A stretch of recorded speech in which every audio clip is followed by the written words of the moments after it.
할렐루야. 잠언 26장 말씀 함께 나누겠습니다.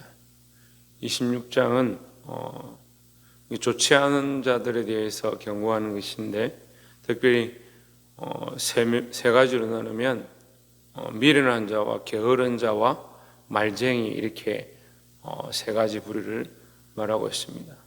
거꾸로 하면 지혜롭지 못한 자입니다. 지혜롭지 못한 자들이 어떻느냐? 미련한 자이다, 또 게으른 자이다, 또 말쟁이다 했습니다. 우리가 말을 안 할 수는 없죠. 그런데 어떻게 말해야 되느냐? 말을 하지 말라는 것이 아니고 지혜롭게 말하라는 겁니다. 그 지혜롭게 말한다는 것은 예수 그리스도를 말하는 것이고 하나님이 있음을 나타내는 것이다 라는 겁니다. 우리는 하나님 살아계심을 늘 나타내는 지혜로운 자들이 되기를 주의 이름으로 축원합니다. 26장 1절에 미련한 자에게는 영예가 적당하지 아니하니, 미련한 자에게 영광이 적당하지 않다. 미련한 자는 책망을 받고 벌을 받아야 되는데 복을 받고 상을 받는 게 적당하지 않다. 그러니까 미련한 자가 왜 상을 받느냐? 세상이 미련하니까 그렇다 이거죠. 그러니까 미련한 자에게 상을 주는 자는 미련한 자인 겁니다. 그래서 세상은 미련한 자에게 상을 줄 수 있습니다. 세상을 사랑하는 자에게 재물이 더해질 수 있습니다. 악한 자가 부자가 될 수도 있습니다. 하지만 우리는 그것을 따라갈 필요가 없다라는 거죠. 왜냐하면 그것은 결국 미련한 일이기 때문이다라는 겁니다. 많은 사람이 넓은 길을 선택하고 그 넓은 길을 찾는데, 우리도 거기 넓은 길이 옳다 해서 넓은 길을 따라갈 필요가 없다는 거예요. 우리는 좁고 협착한 길을 가고, 특별히 좁고 협착한 것이 주가 아니고 예수 그리스도께서 가신 길이 바른 길이고, 그 길을 따라가다 보면 그 길이 좁고 협착할 수가 있다라는 거죠.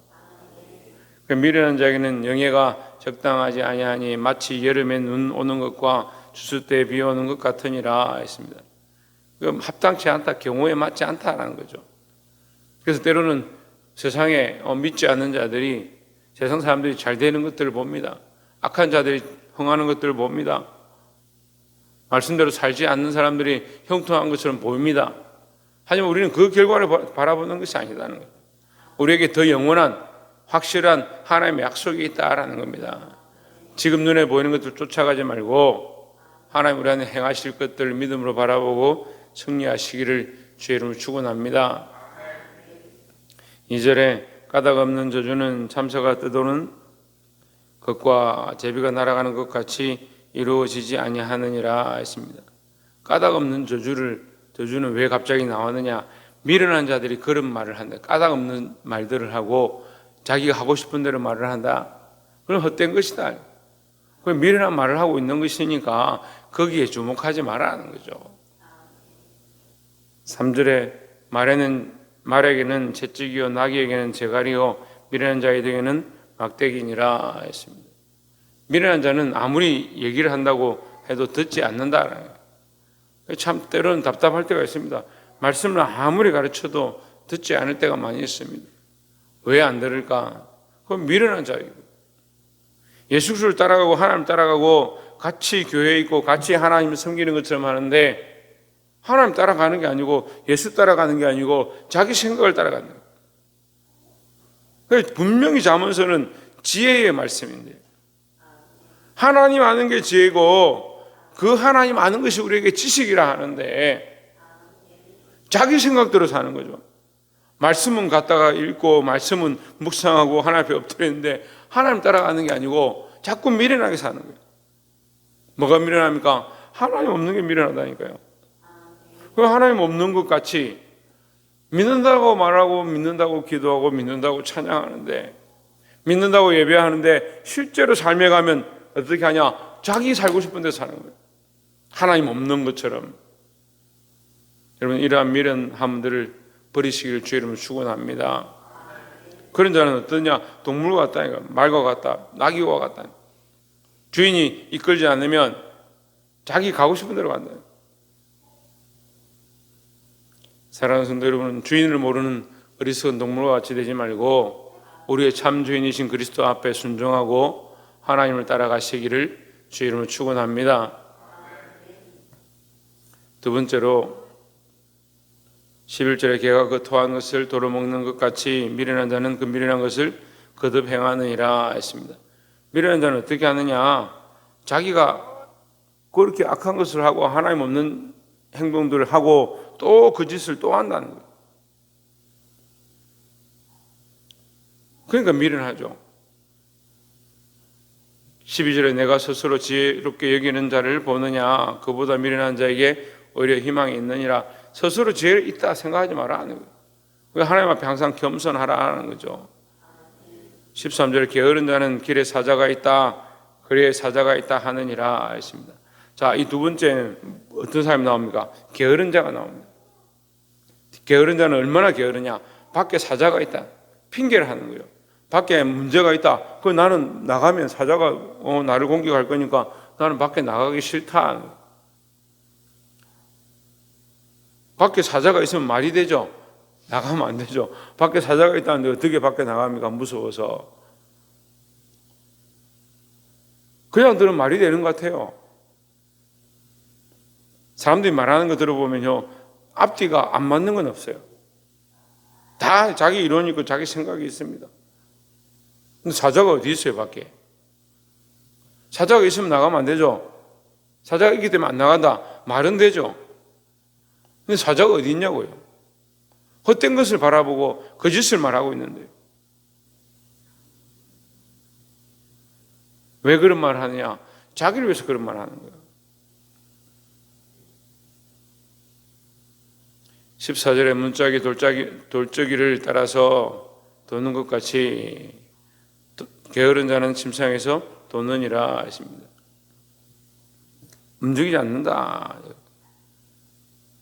15절에 게으른 자는 그 손을 그릇에 넣고도 입으로 올리기를 괴로워하느니라 하십니다. 이 게으른 자는 철저하게 자기 중심이죠. 자기를 위해서 사는 겁니다. 그러면 부지런하다고 게으르지 않느냐? 부지런한 사람도 게으른 사람이 있어요. 이 게으름을 뭐라고 얘기합니까? 자기 중심이에요. 자기를 위해서 안 나가고 자기를 위해서 침상에 누워있고 자기를 위해서 아무것도 하지 않는 거예요. 자기를 위해서 하는 사람도 게으른 거예요. 왜 게으르냐? 하나님 나라에 게으르다니. 말씀을요 너무 문자적으로 해석하면 그런 문제가 생기는 거예요. 예수님 오셔서 뭐라고 하냐면요, 두 사람이 함께 밭을 갈다가 한 사람은 데려감을 당하고 한 사람은 버려둠을 당하고, 두 여인이 함께 맷돌을 갈다가 한 사람은 데려감을 당하고 한 사람은 버려둠을 당한다. 그렇게 말씀하시는 거예요. 똑같이 일을 하는 것 같고 똑같이 봉사하는 것 같고 똑같이 하나님 앞에 충성하는 것 같은데 한 사람은 데려감을 당한다. 왜? 한 사람은 하나님 앞에 부지런하고요, 한 사람은 사람 앞에 부지런한 거예요. 똑같이 일을 하는데 마리아가 더 좋은 것을 선택했으니 그렇게 말씀하시는 겁니다. 마르다가 죄를 지은 게 아니에요. 잘못한 게 아니에요. 그런데 더 좋은 것이 있다고 말씀하시는 거예요. 똑같이 이 일을 하고 있는데 뭐가 더 좋으냐? 마르다는 이게 더 좋다고 생각하고 있는 거예요. 예수님은 마리아가 더 좋은 걸 선택했다 하는 겁니다. 사람이 보기에 이게 더 지혜로워 보이고 이게 더 옳아 보이는데 예수님은 이것이 더 지혜롭고 이게 더 옳다라고 얘기하는 겁니다. 여러분, 우리는 어떤 일을 선택하고 있습니까? 자기 중심의 일을 선택하고 있습니까? 열심히 하고 있는데 하나님과 관계없는 일을 열심히 해서 하나님 보시기에 게으른 자, 하나님 보시기에 달란트를 땅에 묻어놓은 자, 게으른 자죠. 자기 나름대로 이것을 빼앗길까 해서 자기 나름대로 했는데 주인이 와서 악하고 게으른 종이다. 말씀을 문자적으로 보니까 해석을 못하는, 불의한 청지기가 불의한 재물을 가지고 주인이 온다 하니까 급하게 그 돈을 지금까지 마음대로 쓰다가 탕진하다가 주인이 온다는 얘기를 듣고 채무자들 불러서 빨리 이 엄장을, 이 장부를 고쳐라 하고 돈을 다 나눠줘 정리를 하는 겁니다. 주인이 와서 칭찬합니다. 참 잘했다. 이 신학자들이 해석이 안 돼요. 도대체 이게 무슨 말이냐? 난해 성경이 되어버려요. 문자적으로 해석하니까 해석이 안 되죠. 참 답답하죠. 이 세상은 이미 불의한 세상입니다. 우리가 가지고 있는 재물은 불의한 재물입니다. 이 불의한 재물을 팔아서 친구를 사라. 무슨 말이냐? 하나님 주신 이 세상의 것들을 가지고 생명을 사고 하나님 주신 것들을 가지고 그것을 팔아서 하나님 나라를 위해서 준비하라는 거죠. 지금까지는 어떻게 했습니까? 내가 더 불의하게 했다. 뭘 더 불의하게 했냐? 내 마음대로 살았으니까. 하나님 없는 것처럼, 하나님 오시지 않을 것처럼 살았으니까 더 불의한 거요. 근데 우리에게 주신 이것을, 이 불의한 세상의 것들을, 죄의 길로 달려가는 이것들을, 이 재물들을 어떻게 하느냐? 나를 위해 썼던 것들을 이제 바꿔서 주를 위해 쓰기 시작하고, 지금이라도 빨리 청산하고 정리하면, 지금이라도 고치면 어떻게 돼요? 하나님 나를 위한 일들이 되는 거죠. 그게 부지런한 거예요. 세상의 기준으로 게으르고 부지런하게 보지 말고 하나님의 관점, 예수 그리스도의 관점을 가지시기를 주의 이름으로 축원합니다. 마지막 세 번째로 20절에 나무가 닿으면 불이 꺼지고 말쟁이가 없어지면 다툼이 씻느니라 했습니다. 이 말쟁이가 문제예요. 말쟁이가. 교회 안에 항상 말이 있어요. 말이. 제가 목회자들 만나보니까요, 교회가 참 힘들다. 왜 힘드냐? 누가 자꾸 수근수근한다. 누가 자꾸 말을 한다. 어떤 권사님을 세워놨더니 그 권사님 다니면서 말을 자꾸 한다. 심지어는 그 권사가 이 교회를 세운 사람의 아내인데, 설교만 하면 설교를 가지고 문자를 보내서 이게 틀렸고 저게 맞고 그렇게 하고 있다는 거예요. 그게 말쟁이잖아요. 말쟁이. 나무가 닿으면 불이 꺼지고 말쟁이가 없어지면 다툼이 씻느니라. 왜 다투려고 말을 하느냐. 말을 하지 말라는 게 아니에요. 말을 하면 다 말쟁이가 되는 게 아니라요. 다툼을 위해서 말을 하고 세상을 위해서 말을 하고 복음을 위한 말들을 하지 않고 자기를 위해 중심을 위한 말을 하는 거죠. 그럼 뭐라고 합니까? 밖에 사자가 있다. 여러분, 똑같은 얘기입니다. 미련하잖아, 게으른자나 말쟁이나 똑같은 거예요. 밖에 사자가 있다. 사자가 있어서 난 나가면 잡아먹힐까 봐 안 간다. 말이 맞잖아요. 사자가 있으면 잡아먹히죠. 근데 사자가 없는데. 말을 들을 때요, 남들이 하는 얘기를 들을 때 그 말이 하나님 중심인가, 바른 진리에서 오는가, 진실한가, 그것부터 판단하시기 바랍니다. 나도 본인도 스스로 말할 때에 이것이 말씀을 가지고 하는 것인가, 바른 진리에서 하는 말인가, 진실함으로 하는가.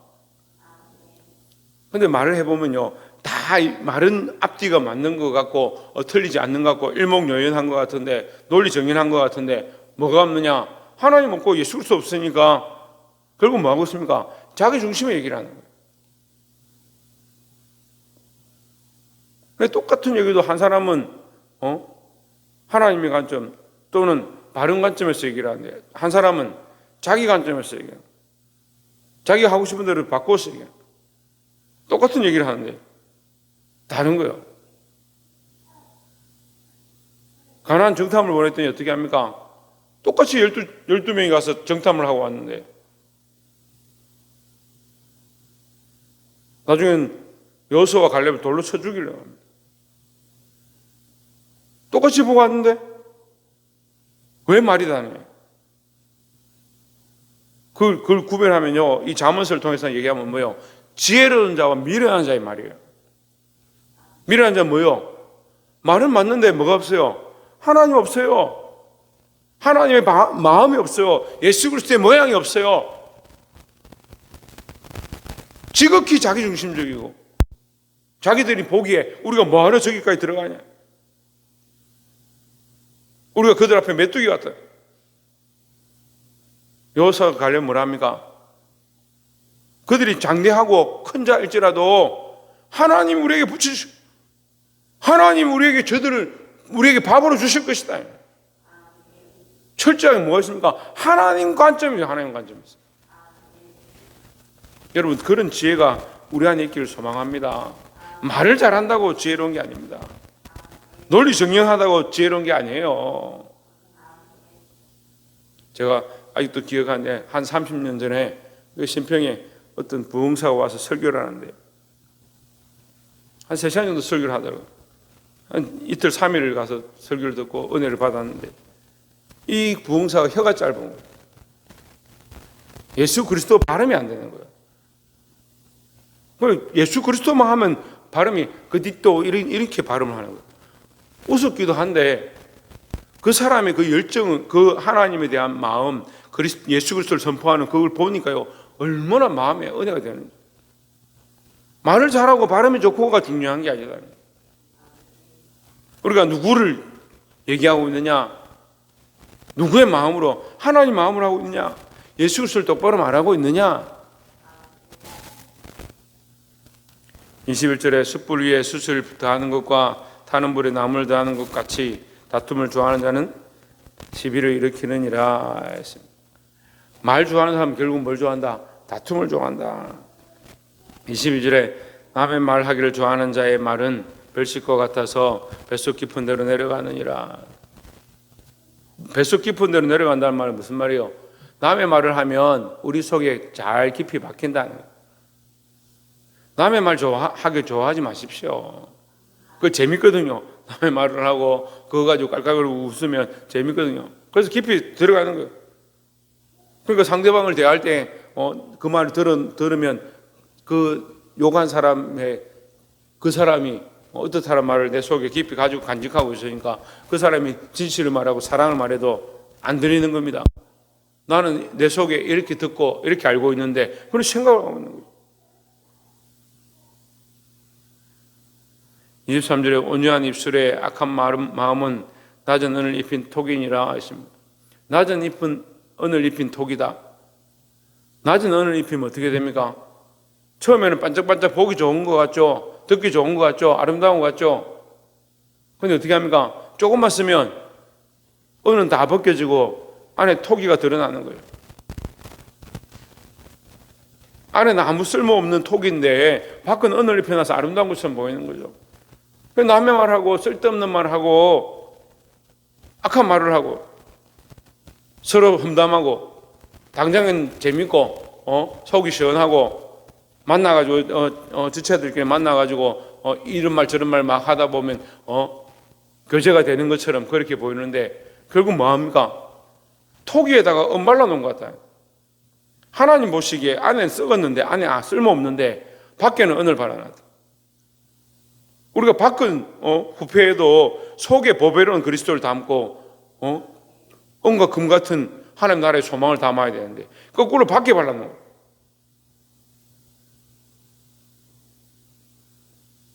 24절에 원수의 입술로는 꾸미고 속으로는 속임을 품나니 겉으로 말 잘하는 것 그거 너무 바라보지 마라. 너에게 칭찬하고 좋다 하는 거 그거 따라가지 마라. 속이는 것이다.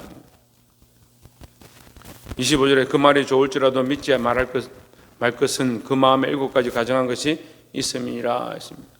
말이 듣기 좋다고 칭찬한다고 긍정적인 말을 한다고 저 진짜 저게 좋다 그렇게 따라가지 말라는 거죠. 그리스도 없고 하나님 없는데 그게 무슨 소용이냐. 성령의 은혜가 없는데 무슨 소용이냐. 근데 사람은 감정의 동물이 돼서 뭘 따라갑니까? 칭찬해주고 잘한다 하고 네가 있어서 참 교회에 힘이 된다 하고 그런 말 해주면은 그 사람한테 충성하려고 하는 거예요. 사람에게 충성하는 게 아닙니다. 예수 그리스도를 따라가시기 바랍니다. 말씀을 맺겠습니다. 26절에 속임으로 그 미움을 감출지라도 그의 악이 회중 앞에 드러나리라.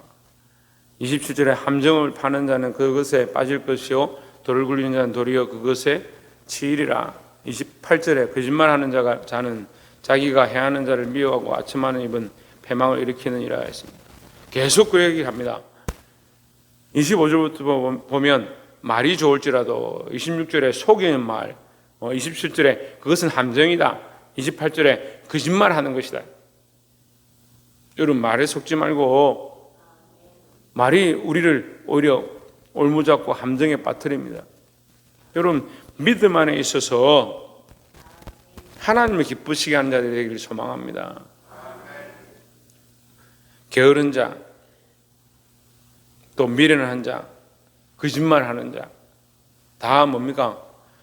하나님 없고 예수 그리스도 없고 주님 주시는 지혜가 없어서 자기 중심의 말들을 하고 자기를 사랑하는 것을 하는데 사람들이 보기에는 좋아 보이고 재밌어 보이고 함께하고 싶어. 여러분, 우리가 그리스도를 따라가고 있는지 하나님 따라가고 있는지, 하나님 기뻐하시는 모임과 만남과 교제와 사랑의 말들을 하고 있는지 늘 자기를 볼 수 있는 자들이 되기를 주의 이름으로 축원합니다.